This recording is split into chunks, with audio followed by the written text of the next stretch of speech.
Hello mga kamitsu, so welcome back to my YouTube channel. So ito yung part 2 para sa mga OFW, mga cardon tips, no? Mga dapat malaman ninyo kung isa kang OFW na nagpaplano na mag-cardon. Unang-una, ang pinaka-importante dyan, kung may plano kayo na mag-cardon, huwag nyo pong sarilihin yung plano nyo. No? Kailangan nyo sabihin yan sa akin bilang INT nyo. Hindi lang po basta-basta hihingi ka lang ng quotation at kung ano yung branch ko at kung ano yung mga list of requirements. Hindi po ganun yun. No, kailangan kasi minsan, no, mga kamitsu, hindi ka nagsabi, may plano ka, isiman ka. Ngayon, ang plano mong gawin, dahil single ka, yung kapatid mo o yung nanay mo ang magiging principal. So, meron ho kasi talagang SPA yan na ipapakonsularize yan sa embassy. Pag gano'n, isipin mo, nasa barko ka eh. So, hindi ka naman pwede pumunta sa bansa, sa embassy natin. Isa yan, marami yung napependingan ng approval, wala nangyari. So, kailangan yung malaman ko ang plano nyo. Pangalawa, meron namang land-based naman siya. Ganun din, kailangan ng SPA dahil hindi asawa ang principal. Yung nga lang, halos buong araw ang biyahe papunta rin sa embassy. So, hindi makakuha. So, nagkakaproblema. So, kailangan niyong ipaalam sa akin yan para from the start, alam na natin ang gagawin. So, pangatlo, seaman ka, hindi mo sinabi sa akin, basta na lang, siyempre, busy ka eh, alam ko po yan. Hindi ka nagsabi. So, anong nangyari? Ang plano mo pala, pag-uwi mo, saka ka mag-a-apply, hindi mo sinabi sa akin. So, ano mangyari pag-uwi mo? Hindi yan i-release. Hindi ka ma-approve dahil kakauwi mo lang eh. Kailangan ng return ticket yan. Pabalik. Iisip ng bangko, baka hindi ka na bumalik. Ganun yan, Hakamitsu. Pangalawa, yung contract mo, kailangan bago.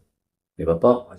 Kung hindi man, importante pa rin talaga is yung return ticket. Yun ang importante. Yung nga lang sa seaman kasi, minsan, the day after, sa kanila binibigay, even yung passport eh. So, yun po yung mga nangyayari dyan, no? Kailangan yung sabihin sa akin, yan yung mga list ng samples na nangyayari sa mga OFW. Tapos, ito pa, sayang kasi mga kamitsu yung panahon na ang plano mo pala is uuwi, minsan mga kamitsu, mabagal ang approval. May ganun talaga. Mabagal na dahil pahirapan. May ganyan minsan. Masalo na kung meron kang co-maker o principal na medyo alanganin. Kaya minsan talaga kailangan nyo makipag-usap para malaman ko kung tanggalin ba natin yan o isama natin si ganito. Diba? Pwede nating dagdagan ng isa pa. Pwede yan mga kamitsu. So yun, sayang yung panahon kung uuwi ka, isang buwan lang ang bakasyon mo. And then, na-approve. 1 week na lang o 3 days na lang, uuwi ka na. So hindi mo nagamit yung sasakyan. Or worse po nun, nakauwi ka na. Nakabalik ka na, saka lumabas yung approval. Kasi ganun eh. Kung maaga naman, minsan may ganun naman. Maaga yung approval. Pag uwi mo, 4 days nagkaroon ka agad ng approval. Good news yun. At least makukuha mo kagad. Ang problema, ito. Yung mga requirements. Kasi once na na-approve ka, meron kasing tinatawag na advance docs. So, inihingi niyang papeles, mga requirements, kailangan ko muna ipasa yan sa bangko. Minsan merong bangko na ang approval nila is conditional approval. So, maraming condition yan. Mas lalo na kung, let's say, sample, yung pagiging co-maker mo is empleyado. So, kailangan ng humihingi yan ng bank payroll statement. Kailangan tugma yung sa payslip, saka yung sa... Ang dami, no? So, mas maganda kung ako tatanungin nyo. On board ka, seaman, mas maganda. yung mga land-based, pag nandiyan kayo sa abroad, mas maganda na mag-apply, mag-assign na kayo ng principal. Diba po? Para at least meron tayong oras sa pag-aasikaso. Hindi yung nagmamadali tayo.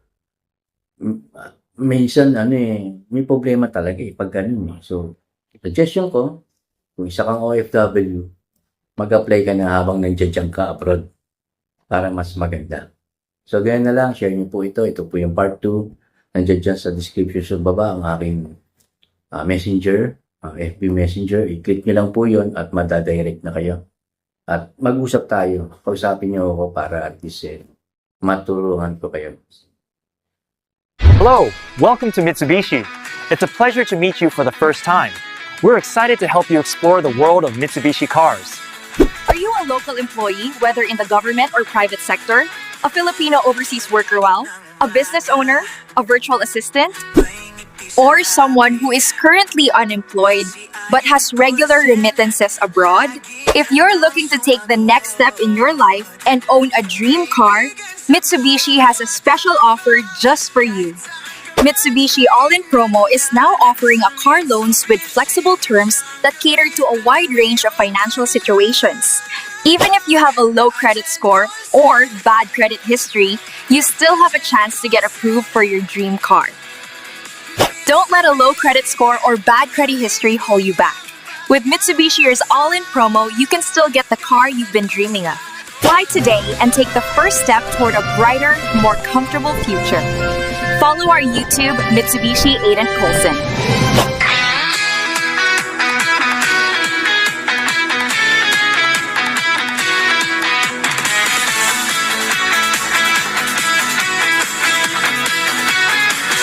Sa tuktok ng umaga, may ngiti sa labi.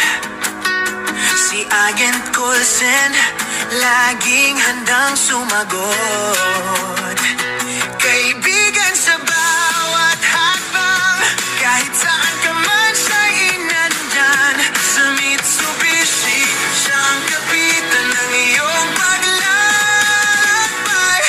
Agent Colson, Agent Colson,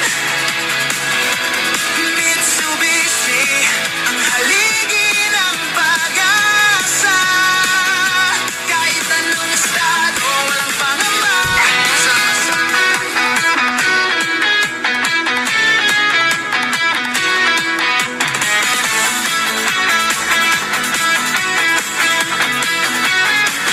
Sa tuktok ng umaga, may ngiti sa labi.